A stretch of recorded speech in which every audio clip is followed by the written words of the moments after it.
اس کی سوسائٹی ٹوٹ پھوٹ چکی ہے, جو بیسک فیبرکس ہوتے ہیں کسی بھی سوسائٹی کے وہ ختم ہو چکے ہیں. اس لیے وہاں پہ کوئی فزیکل ڈسٹینسنگ کا کانسیپٹ, کوئی بہت زیادہ ماسک کا کانسیپٹ, کیونکہ وہاں پہ بہت زیادہ غربت ہے پاکستان اور انڈیا کی نسبت.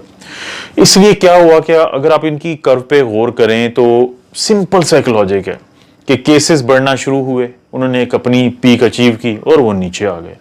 یہ بہت ہی زیادہ نیچرل فینومینا ہے. یعنی جتنے لوگوں کو کچھ ہو سکتا تھا, جن میں کوئی بزرگ ہوتے ہیں یا کوموربڈیٹیز جن میں ہوتی ہیں, اور باقی جو سروائیو کر گئے ہیں وہ اب ٹھیک چل رہے ہیں. تو یہ تو ہے افغانستان کی سٹوری. اس کے بعد آتا ہے ایران. ایران ہمارے مغرب میں واقع ہے, اور ایران کی یہ بھی امپورٹنس ہے کہ پاکستان میں جو کیسز آئے شروع میں تو وہ سعودیہ کے ساتھ ساتھ ایران سے بھی آئے, کیونکہ ایران کا شہر جو قم ہے وہاں پہ انفارچونیٹلی کسی نے ٹریول کیا چائنا سے, اور ان دنوں میں جو ہمارے شیعہ بہن بھائی ہیں ان کے کوئی فیسٹیولز چل رہے تھے, کوئی ایسے دن چل رہے تھے کہ بہت زیادہ وہاں پہ گیدرنگز تھیں قم شہر میں یا باقی جہاں پہ زیارات ہیں وہاں پہ. تو وہ لوگ جب انفیکٹ ہوئے اور ان کو پھر بھیجا گیا واپس پاکستان, اور یہ زاہدان کے بارڈر پہ آ کے رکے, اور الٹیمیٹلی ان کو فیسیلیٹیٹ کر دیا گیا شہروں کے اندر, جس کے بعد پاکستان میں یہ پینڈیمک بہت برے طریقے سے انٹر ہو گئی. اگر نہ بھی ہوتی پھر بھی الٹیمیٹلی آنا تھا, تو اس لیے شاید قصور نہیں ہے کسی کا.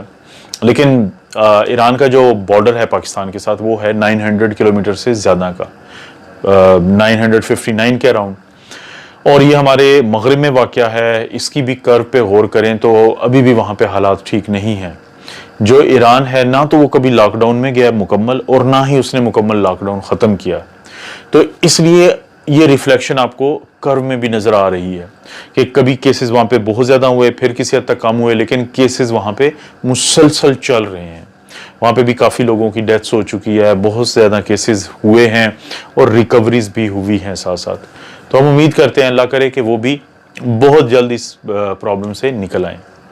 اب سب سے اینڈ میں ہم بات کرتے ہیں اس ملک کے ساتھ کے بارے میں جس کے ساتھ ہمارا بارڈر تو بہت کم لگتا ہے, یعنی 500 پلس کے قریب, 500 سے زیادہ کلومیٹر جو ہے وہ ہمارا ان کے ساتھ بارڈر لگتا ہے. لیکن یہ ہے وہ ملک چائنا. لیکن کیونکہ سی پیک جو ہے, یعنی one road one belt initiative جو ہے, اس کی وجہ سے چائنا ہمارے ساتھ جڑا ہوا ہے کاشغر کے راستے, اور سب سے پہلے یہ کیسز بھی وہاں پہ شروع ہوئے.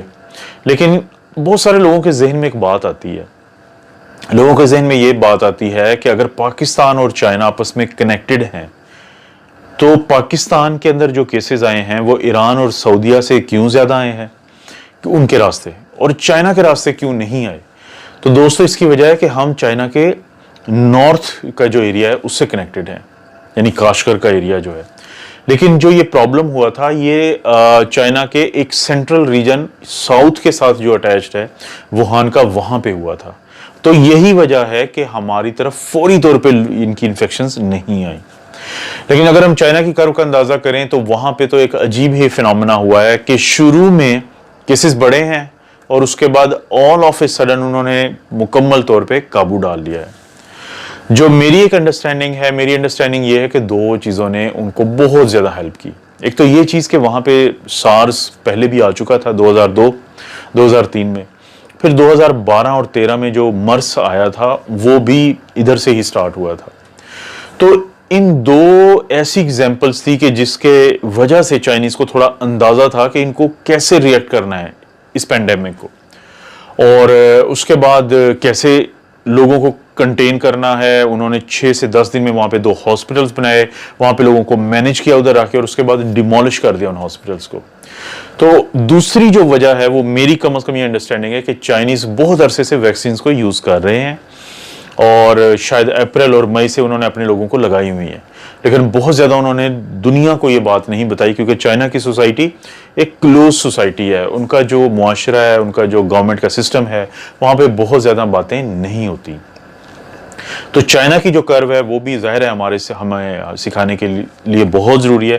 ہم لوگ بھی چائنا کی طرح ہو سکتے تھے اگر ہم اپریل میں ان کی اس آفر کو مان لیتے جو انہوں نے پاکستان کو کی تھی, کہ ان کی ایک کمپنی ہے سائنوفارم, تو وہ یہ چاہتے تھے کہ پاکستان ان کے ساتھ جو ہے وہ ٹرائلز میں شامل ہو اپریل مئی میں, اور NIH کو انہوں نے آفر کی تھی. لیکن ہم لوگ ڈر گئے, ہمیں یہ تھا کہ شاید یہ پرابلمز نہ زیادہ ہو جائے. اور مجھے یاد ہے ایک انڈیا کا ایک چینل ہے یوٹیوب کا، بہت ایک اچھا لڑکا ہے شوموز بایولوجی کے نام سے، اور میں اس کو پہلے بہت زیادہ سنتا رہا ہوں کورونا کے دنوں میں، بہت ہارڈ ورکنگ لڑکا ہے وہ.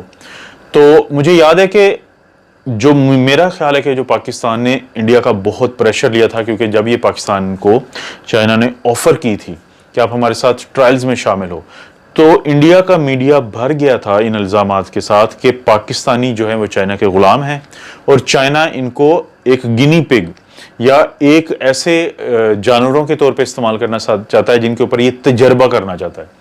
تو اگر اس وقت ہماری لیڈرشپ تھوڑا سا ویژنری ہونے کا ثبوت دیتی تو شاید اس وقت ہم فیز 3 کراس کر چکے ہوتے، اور جیسے چائنا میں یہ ویکسین یوز ہو رہی ہے تو پاکستان میں بھی یہ ویکسین یوز ہوتی، کیونکہ ویکسین کے علاوہ کوئی وے آؤٹ نہیں ہے، اور الٹیمیٹلی یہ جو انفیکشن ہے یہ ہماری سوسائٹی کا ویسے حصہ بن جائے گی.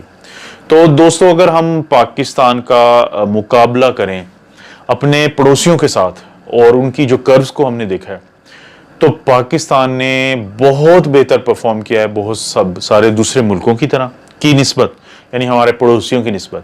اور ہمارے اوپر اللہ کا خاص کرم ہوا ہے، ہم نے کافی زیادہ اپنی جانیں دے کے، اور سائنس کا جو اصول ہے کہ جب آپ سیکریفائس دیتے ہیں اس کے بعد امیونٹی آپ میں آتی ہے، تو اس کو آج ہم انجوائے کر رہے ہیں. اور اگر ہم تھوڑا سا اور احتیاط کریں، تھوڑی سی اور ہوش مندی سے چلیں، تو مجھے تو کم از کم 100% یقین ہے کہ ہمیں مزید نقصان انشاءاللہ نہیں ہوگا.